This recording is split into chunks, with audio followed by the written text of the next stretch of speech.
Det er fredag den 8. november. Der har været et voldsomt regnvejr og blæsevejr her i nat.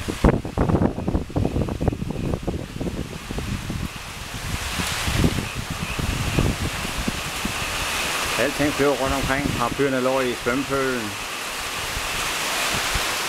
Alle hønnerne er blevet våde.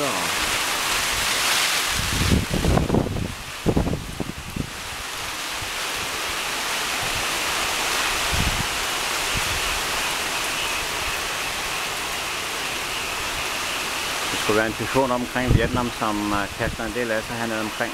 Ja, det.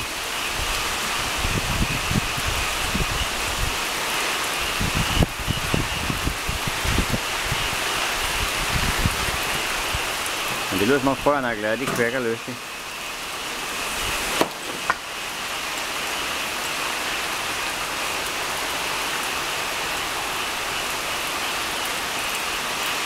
Det er en svæk t-shirt, det her. Ja, det må det være, ja.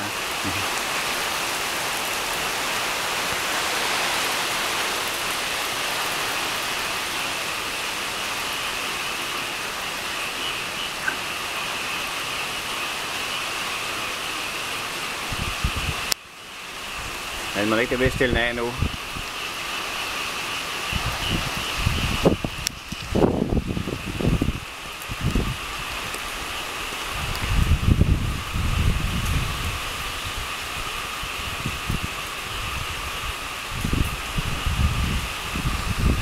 Vi håber ikke at være en have i dag.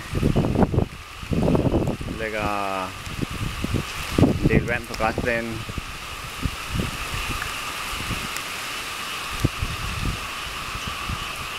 Ups, nu skal vi ikke lede her.